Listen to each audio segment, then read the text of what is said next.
आप यहां पे कंपटीशन में कूदे हो। और ये याद रखो कि आपको सिर्फ अपने लिमिट की बात नहीं करनी, बाकियों को भी देखना, उनसे आगे निकलना है, उनसे आगे निकलना है, अपने लिमिट को पुश करना, अपने कंफर्ट जोन से बाहर निकलना है, मेहनत करनी है, अपनी औकात से ज्यादा मेहनत करनी है और सपना बड़ा देखना है, क्योंकि जितना बड़ा सपना देखोगे ना, ग्रेविटी उसको नीचे खींचता ही है। अगर आप ये सोच रहे हो कि आपको टॉप 10 में आना है और उसके लिए जी तोड़ मेहनत करोगे, तो टॉप 100 आने की गारंटी तो है।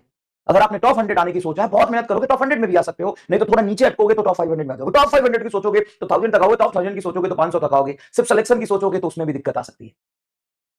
तो अगर आपने एक साल समय दिया है, पैसे दिए, मेहनत दी है, पूरा टाइम दिया है, कीमत समय की होती है, एक साल अपने जीवन का यहां पे आपने दे दिया है, तो सपना तो बड़ा देख, कम से कम गोल तो बड़ा बनाओ और उस गोल के लिए मेहनत करो, सेक्रीफाइस करो, संघर्ष करो, पूरी जान लगा दो और फिर उस अपनी मेहनत पे भरोसा करना सीखो।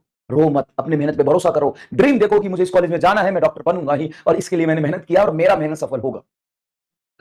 3 तरह के बच्चे पढ़ाई करते हैं। पहला, जो पढ़ाई तो करता है लेकिन उसको मुन्नी बुआ की शादी में भी जाना है, मुन्ना मौसा के बेटे की सगाई में भी जाना है, बर्थडे भी मनाना है। लाइफ इज वेरी इंपॉर्टेंट, हमारी लाइफ भी तो है सर, लाइफ बर्बाद थोड़ी ना करनी है। होली, दिवाली, छठ, ईद सब मनाना है उसको, लेकिन पढ़ रहा है, सीरियस है, लेकिन सीरियसनेस के साथ साथ लेक्चर भी देखता है। बैकलॉग आ जाए तो बैकलॉग कवर भी करता है यार, कभी कभी डीपीपी छूट जाता है, कभी टेस्ट छूट जाता है, लेकिन मेहनत कर रहा है और साथ में अपनी जीवन भी जी रहा है। पहला बच्चा। दूसरा बच्चा फुल मस्ती, वो आ रहा है, लेक्चर देखता है यूट्यूब पे, अरे भाई साहब उसको चाहिए फुल फन। ओ भाई साहब मजा आ गलो रे, अरे भाई ओ हो, अरे जीवन फन में चल रहा है ना, मस्ती में चल रहा है। और कभी बैकलॉग आ जाए, कोई बात नहीं, 10 दिन का हुआ है, 20वें दिन क्लियर करेंगे, अरे कोई बात नहीं, 2 में बैकलॉग हो गया, 3 में चले जाते हैं, 3 से 4 में जाएंगे, 4 से क्लास कोर्स में जाएंगे, ये वाले बच्चे होते हैं। ठीक है, तो पढ़ना, उसको नीट की तैयारी करनी है, लेकिन ठीक है चलता है। और एक तीसरा बच्चा होता है जो ना तो मुन्ना बुआ की शादी में जाता है, ना मुन्नी मौसी की बेटी की शादी में जाता है, ना तो होली दिवाली मनाता है। वो एक एक सेकंड को यूज कर रहा है, अपनी औकात से बाहर जाके सोच रहा है, बड़ा सपना देख रहा है, अपनी लिमिट को पुश कर रहा है, आगे निकलने की सोच रहा है।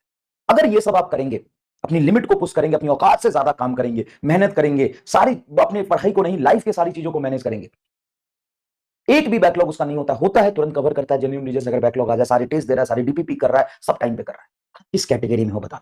तो ज्यादातर बच्चे 60-70% बच्चे कैटेगरी 1 में होता है। फाइनल रिजल्ट आता है तो सबसे ज्यादा दुख इनको होता है, पहले तरह के बच्चों।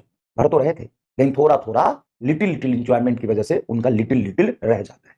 बीच वाले बच्चों को तो कोई टेंशन ही नहीं है, क्योंकि इसने सोचा ही नहीं था सिलेक्शन के लिए, इसको तो फन चाहिए था, मौज मस्ती फन चाहिए था। ठीक है, तीसरे बच्चे का सिलेक्शन का सबसे ज्यादा दुख किसको होगा? पहले का। उसने समय भी दिया, पढ़ाई भी की, लेकिन पढ़ाई के साथ अपने लाइफ को भी इंजॉय करना। मैं ये नहीं कहता हूं कि कंपटीशन में आने के बाद लाइफ को एंजॉय नहीं करना, लाइफ को एंजॉय करना है, लेकिन कंपटीशन एक समस्या है।